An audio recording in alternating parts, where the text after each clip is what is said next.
That's what mystics say about this pattern, that spherical pattern, Hmm. is that people around the world and throughout history have tried to describe aspects of it. Like Yeah. acupuncture sees a certain aspect of it, and they got their symbolic structure. And then astrology has seen another aspect of it and has their symbolic structure. But so once you find that core symbolic structure of the spherical pattern, then you can see how both of those, the East and the West, can combine into that one pattern. And that's when it opens up. Yeah. Once you combine everything into one, you can see that original pattern that people throughout history are only seeing facets of. Because when you actually see it, when I've seen it, like in visions, when I've seen it outside of Hmm. my body, all I see is like a big sun shining. I knew a lady who went through a near-death experience when she saw that spherical pattern, but she actually saw the lines and the structure of it. She was that close to it. Then she came back to life and remembered. And she was, for the next day or two, she was trying to write down quickly what she had remembered. Yeah.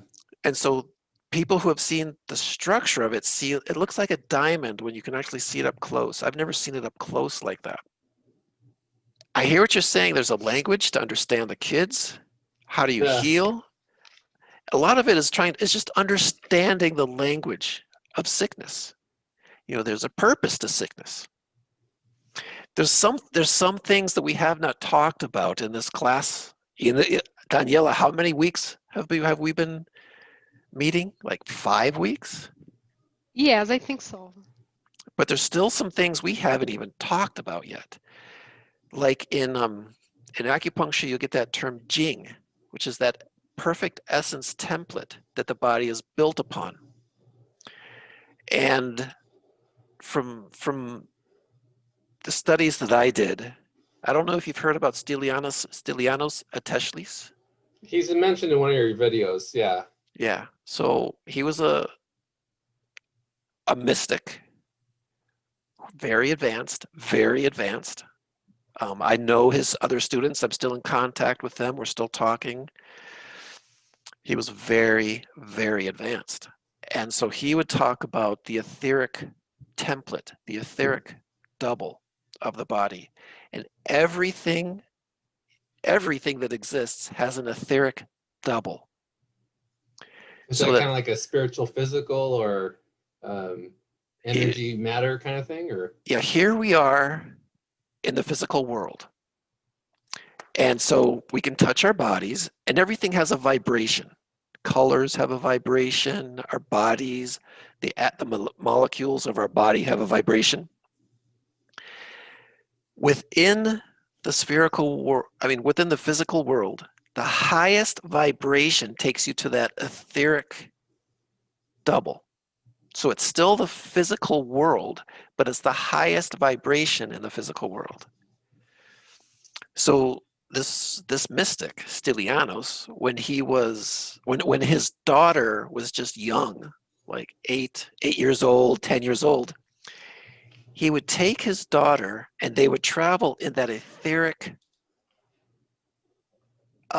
realm of the physical world. So they were still in the physical world and they could travel and see things around where they lived. They would fly and move around in that etheric energy body, but it's still the physical world. They hadn't left to the other side, which is the astral, the emotional, where the emotional body is. They were still in the physical world, but at a higher vibration in order to move their consciousness outside of their body and move around. So we haven't even talked about that. And that etheric vitality energy in the physical world creates a form. And then as it manifests down into lower vibrations on the physical world, we get a body. But that body can now be cut, can now have wounds. Problems can happen. The nervous system can malfunction. But inside, we always have this perfect template. Well, and this happens at both an individual level, family level, and community, and like, cultural level. And they're the Yes, same patterns. Like we were watching politics and we're going, oh, that's the same thing that's happening with our kids or in our own life, but in a different aspect, right? Or the things that are happening with our kids are the same things that are happening at a big cultural level. And we were just kind of laughing like, oh, this is the same pattern, but in a different manifestation, right? exactly. But what you do is you get that perfect template, which the Chinese understood was, they called it Jing. Yeah. And from that essence, you could actually create perfection. The perfection of the body was always there.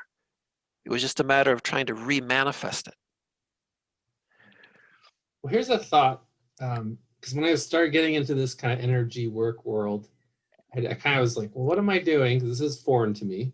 Come from a Christian background, so I was like, what is X, Y, and Z? What's A, B, C? Trying to kind of connect the dots. And a friend of mine who had been studying a little more than me said, oh, you're an energy first person. And I said, what do you mean? Well, some people are more mental, some people are more physical, right? You're energy first. And that just stuck with me because like I've had it where I can't even work sometimes at work. Nothing seems to be able to get done. But if I find the energy, then suddenly everything falls into place. But it makes it really hard to communicate because I was sitting at my desk one day. I couldn't get any IT work done. I couldn't type up my reports. Going, I don't know what to do. So I wandered the building. I walk into this guy and we start talking, and he'd done all the work I needed to do 2 years before. He was in my position previously. And he goes, oh, here's all the files. Here's all the work. Here you go. And I go, oh, that's great. That just saved me like months of time.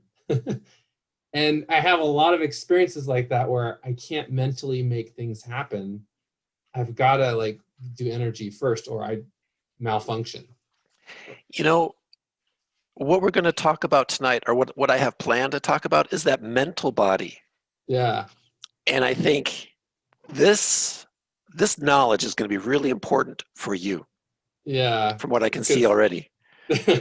This will be totally, absolutely new knowledge, and it's actually very advanced. Like last week, we talked about the emotional body, and everybody yeah. kind of dreams and has their emotions, how to understand desires, belonging, that feeling of regret, feeling of happiness. How do we judge our emotions? Okay, everybody understands that.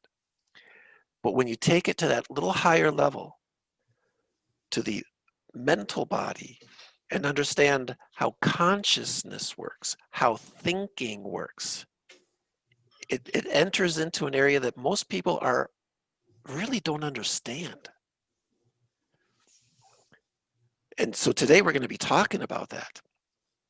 And Yeah, because so, that was one of the very first things I saw on your website that resonated when you said the one that starts with the gallbladder, and then it goes to the next one, and I just go, oh, that's why I get stuck. I get stuck there, and I never had anyone that could articulate how to think better. They're just like, well, just do this 3 steps, and I'm like, this isn't making sense. and that's why when you talk about, you want to get that stabilization, you want to Yeah, stabilize the process. And really what it comes down to is you look at that order, like for the emotional order, you don't just want to go straight towards the end where you have the San Jiao, yeah. the sign of Scorpio at the very end, and think you understand it. Say, I'm here now. No, you have to go through all those steps and lay down the foundation that you really understand this process Yeah, before you can really make use of the end of that process. So I think that's what you saw there, is that, hey, you get stuck in that process. And how do you, because you're building that base. If you get through that blockage without really understanding, you might have to come back until yeah, you really understand it. That's kind of what the, and in my career, I felt like I wandered and had gone through each of those steps or gone back to it again, and and sometimes that's what a blockage is just basically saying you cannot proceed until you learn this lesson. yeah, they're like key gates almost of Yeah, it's development. it's like if you're going through school and they have to go from like the fourth grade to the fifth grade, and all of a sudden they say, sorry, can't go to the fifth grade, you're blocked because you have to learn these fourth grade lessons before you can go to the fifth grade. And that's so sometimes a blockage is a lesson that we have to learn. And Yeah. then when we learn it, oh, boom. It's like if you remember in that video of last week where we talked about that one person, that one man who died because his heart was broken, he kept jumping off of the library. He jumped off the library to kill himself. But then in the afterlife, he kept jumping off the library over and over and over again for like decades. He couldn't get out of that pattern. He was blocked. What and so he kind of had to learn his lesson to just sit back and go, okay, my heart is broken, but I can get through this. I can understand what happened. And once he learns that lesson to say, I can do better next time. Once he learned that lesson, then he would be able to go to the next step and then be born again. Now, if you come from a Christian background, what's your view of reincarnation? I believe in resurrection. So, but to make it more complicated, I think that um, we're connected to our ancestors through our physical body. And so their memory and their information, I feel like, is in our body to some degree. Right. So there's that connection. And then I think we're eternal spirits that have lived for eons. And so we may not have lived on this earth, according to my beliefs, but right. We have lots of experience, and we may have been angels down here or watched things, or I don't know, but I do know that we're eternal spirits, because that eternal part of us, that eternal body, that's what commands us, right? That's the governor, or we're happiest when that is our governor. We are eternal spirits, but at a certain point we'll have to understand what is eternal about us. Yeah. There's a part of us that is incorruptible, and there's a part of us that is corruptible. There is a part of us that is eternal. There is a part of us that is not eternal. And that's just the way we've been created. But we are eternal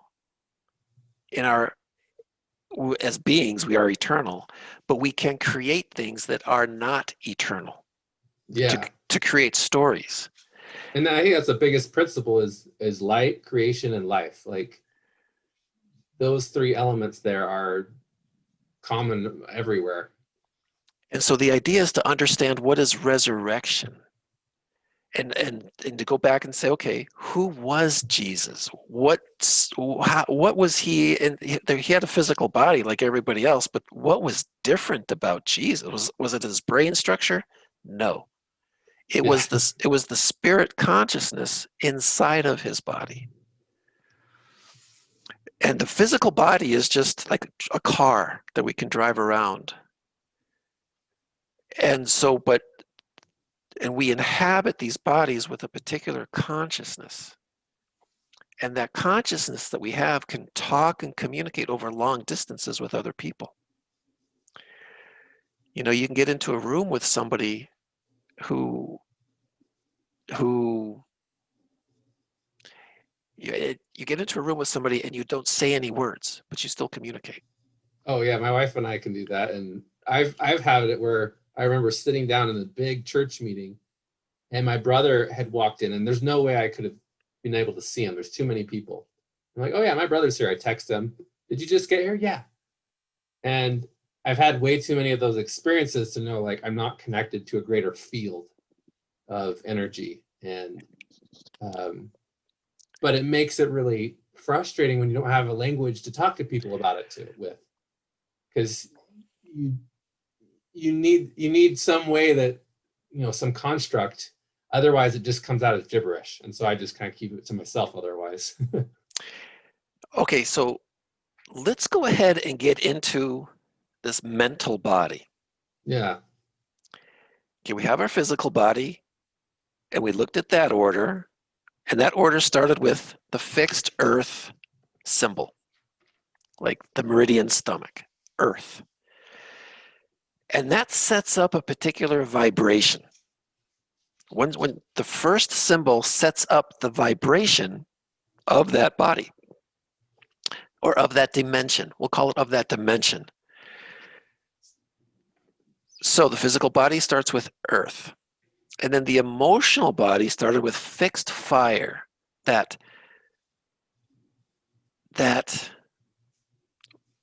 warm consciousness. No, I don't want to use the word consciousness. It's just that emotional power to shine. And then that power empowers the process. And that because the emotions is kind of a fiery nature, and it's built upon that reservoir of fire. And that sets up the vibration of that dimension. So if you really want to understand and the emotions, you got to go to that very basic first step of like fixed fire, the sun. It was that the rising of the light, the sunlight. Uh, So people could understand the sun as that central core factor empowering life. But now we get to another body. Out of the physical body, we can leave the physical body and travel around in the dream body. But in the dream body, we can actually sit down and meditate and leave that body and go to another higher dimension. When you look at Saint John, I don't know, you don't use the word saint, but I think John the Evangelist, I think was the way mhm. they described him. When he wrote Revelations, when he was saying, one day I was caught up to the third heaven. And when you read through Revelations, or when I read through Revelations, Mm-hmm. it's all symbology. It's Yeah. all images, logic. 4 of this, 7 of that, 12 of this. 3 doors to the east, 3 doors to the north, 3 doors. It's like that type. Yeah. Counting symbols, structures. It's this. He was in the mental body. He was in that mental dimension. When someone puts out their hand and you see 7 stars in their palm, that is an experience in the mental body. It's beyond emotion. It's into principles. It's into concepts. It's into symbols. So we have evidence of this third heaven and what it means to be there, because John was there. And it's very common actually when you're around mystics and they talk about this stuff all the time. And it's like, oh yeah, I was there too, and they can go there together, have experiences, then come back and talk about it. So this exists. But we have to have a way of describing what it is. And so we have an order of these symbols that helps us understand that process of development on the mental body. Okay, now we're starting to connect all of these dots, like you're saying. You start with the physical. You start with the spherical. You start with the spherical pattern. That's the heart that's inside of us. And from that, the soul can actually project a life into these 3 worlds of experience. So you get the physical body, the emotional body, and the mental body. So these are 3 states of understanding our experience. So this first body, the mental body, is where we really start to develop our own consciousness of what life is and being able to understand it. Just think, here we are in the world, we hear words, we see images. We have to be able to understand those things. We see a chair or a lamp or a door. We have to be able to see that and have a name for it. We have to understand what it is and how it relates to other things. Well, and the same with emotions. Like I'll sense my kids' emotions and the patterns, but I need to be able to articulate it or have a mental construct so I can go, oh, like our son needs more calmness or grounding, or this kid needs more order and structure, or this kid needs more comfort and love and nourishing, right? And you start to be able to identify things that you can't see but are just as real. Right. So the emotions have a language. We're all more familiar with emotions, but we never really understood the language of emotions. Yeah. And so that's what the order of the emotions helps us understand the language of emotions. Now, when we go to the mental body, we all much pretty understand logic. But now we're going to understand that there's a language there too. Yeah, because it adds more depth. There's like, it's like more color and depth to this logic. Yeah, you you have experiences when you say more color. Why do you Mm-hmm. say more color? Well, for example, I remember talking to a coworker about how to approach something. And he's just like, well, I just am determined. I focus on my goal and then I go do it. And then, and my feedback to him was like, no, there's more to, you got to get people to buy in too. Like you can't just choose a good thing and just go do it. You also need to invite people to participate and become part of this. Then it has more power to succeed. Otherwise, you get stuck. And I don't know what to call that, but it's like each of these show like aspects of awareness, and you can get stuck in a few of them. That you might miss components of this balanced shape, right? That's most likely to succeed, right? Like I think the stronger your structure or shape is of energy, the more likely it is to succeed in a good way, right? You're combining so many different ideas here. I told you I've been like, it's just like connection. I'm having a hard time like boiling it down. Well, here in the physical world, we see colors, but when we go to the dream world and we have those lucid dreams, the Mm-hmm. lucid dream, it's Yeah, kind of like the background behind Daniela. And the lights just seem to have the lights don't reflect, like there's not like a light source and things are reflecting. Everything is producing light. Like in that yeah, picture behind Daniela, it's like the bushes are producing light.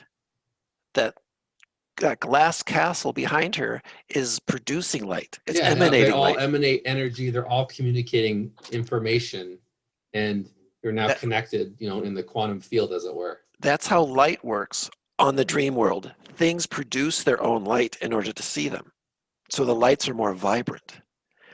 When we go to the mental world, the lights become even brighter, even clearer. Huh. It's amazing the clarity of the color up there. So when you said you see more color, I'm thinking I think you are aware of this mental body already, maybe on a subconscious level. Yeah, I think I am. I just it's trying to connect these concepts to experiences, and um, yeah, like I remember like looking for a job, and I'd never had so many no's before, and so many like, okay, I almost made it the last round, they love me, and then no, and I did that for March to like September, just like no, no, no, no, and then finally, like when the right one comes, it's like there's all this opposition and challenge, and then and that's when I was the most meek and like organized and well polished, even though I was terrified inside. And then they offered to me like 3-4 days later, and I didn't even expect it. And it's like I knew there was something for me, but I couldn't connect the dots to help my my more physical mind understand what I knew. Like I knew there's something for me. I knew that there's a path, but I couldn't see how it connected on the more day-to-day level. Yeah, here we also talk about these cycles of astrology. You Yeah. know, astrology talks about cycles, but our life has cycles too, where we have these things that we have to go through. On like, just have to wait for the right time. Get prepared. You prepare yourself, and when that time comes, you're ready. This goes back to what you were saying before about establishing a stable foundation. Yeah. The best practice of astrology is when you can look into your future and say, I'm going to have a really strong transit of a planet, say in 6 months from now. Say, I don't know what's going to happen, but I'm going to prepare myself. So say, okay, I think such and such is going to happen, so I'm going to prepare myself by doing certain things, preparing myself so when that time comes, I'm ready for whatever it is.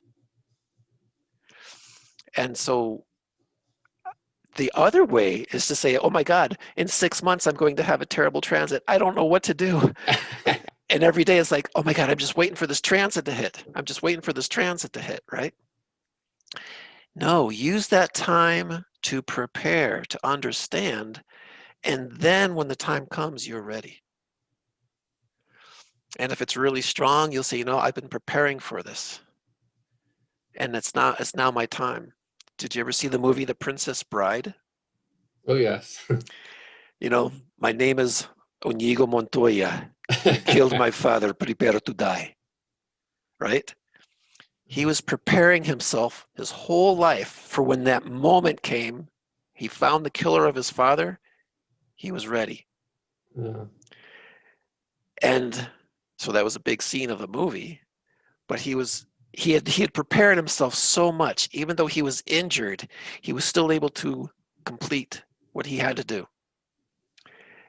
And so that's like the best use of astrology is when you can actually prepare for something you have to do in the future. Because I love the principle of it's more like the weather. It doesn't tell you what to do with your life, it tells you the context to live it. Right. And so, because I think a lot of people get confused like, oh, somehow that interferes with freedom and personal responsibility. Right. But those continue to exist. It's like, okay, well, we know it's going to be winter soon. So if I get everything ready, I'm going to be an all-star. I have food and I have nice warm fire and everyone's going to love me. And this is great. And they're going to come over for the party. Then the other person's like, oh no, it's winter and I'm going to starve. And oh no. Right. Like, I feel like sometimes we treat it like the weather is too powerful and there's nothing we can do. And really it educates our power. That's what it should do. It educates us to exercise our power, not to, oh, well, it told me I can't succeed. Oh, well. Well, it's just winter. You know, when people say, do we really have free will? Yeah. And it appears as though we do. It Yeah. appears as though we have free will. But what we're actually doing is just living stories. And these stories have to be lived. So we have to make decisions. We have to understand the consequences. Then we make more decisions. We have reactions and we have more consequences. We're just living these stories. And so by living these stories, we're enriching our being. We're enriching our being. It's the divine plan. The divine plan is to live, to live a story, to reach the outcome of that story. And to, like, I like the saying, God gave us life. That's the gift we got from God. Now, what we do with life is our gift to God. And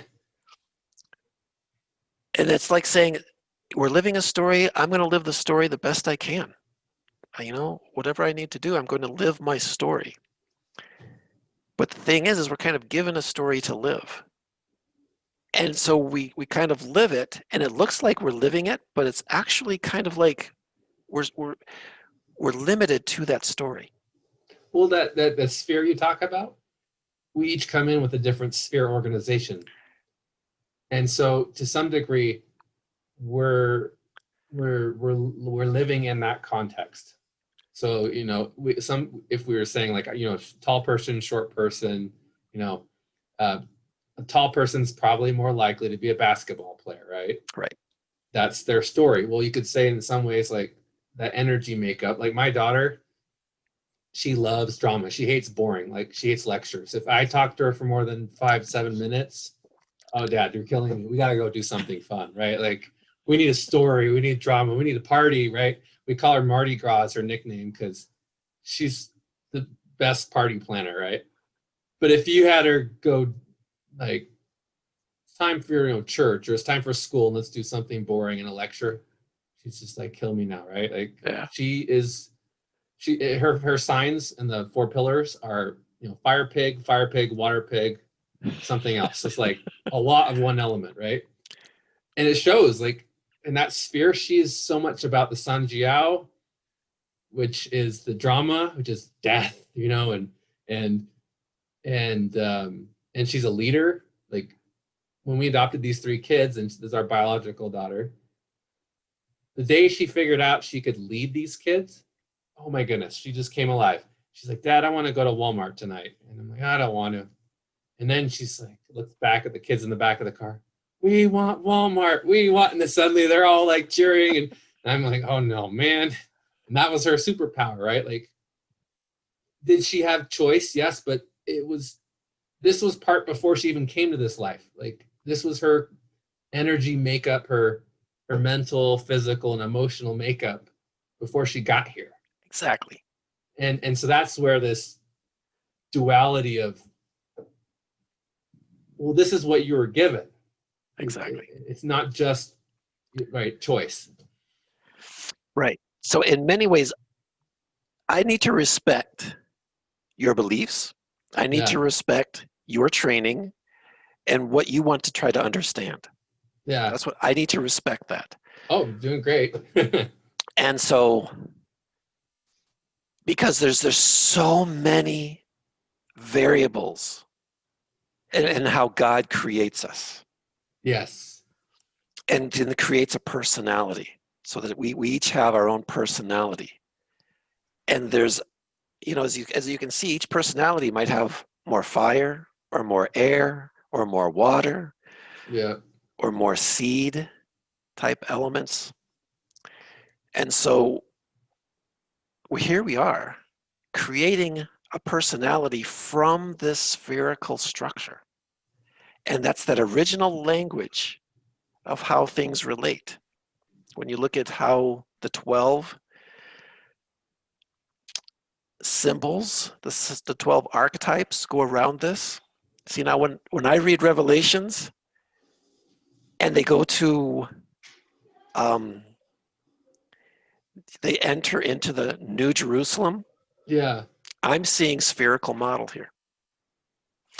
And then he says, you see 3 doors to the east, 3 doors to the west, 3 doors to the north, 3 doors to the south. Hey, I'm in the center of the spherical pattern, and there's 3 doors in a spherical dimension around me.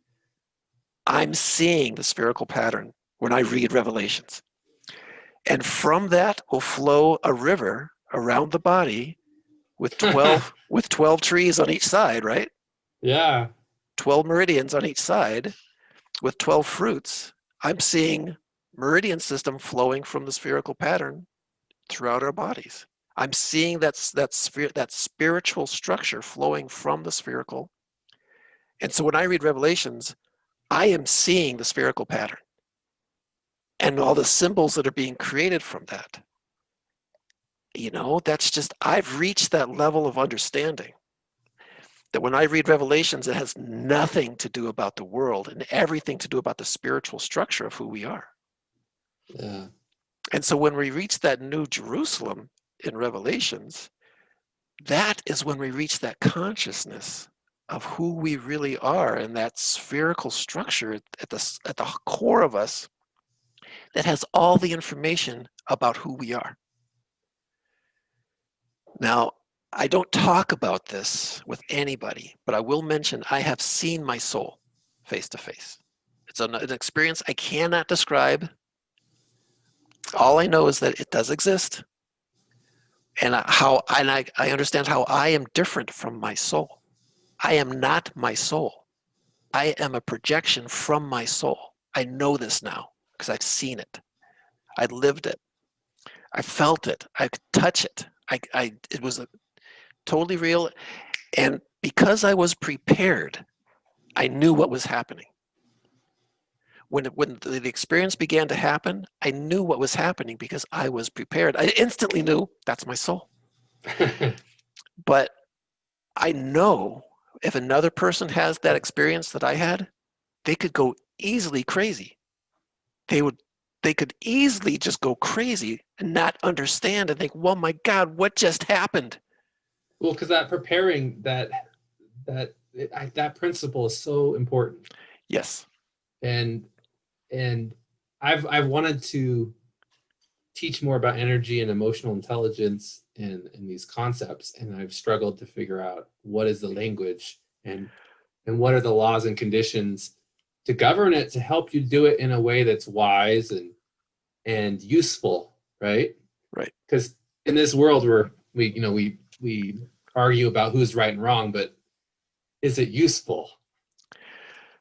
It is useful Right? because I think when you get to that level where you've prepared yourself and you understand, after I had that experience, Yeah.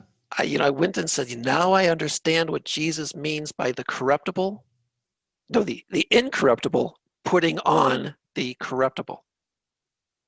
Now I totally understand what he said because I've seen it. I understand it. I've seen that part of myself, and I've seen the difference between me and who I really am as a soul. Now I can see the difference. One is corruptible, one is incorruptible. Yeah. And so when you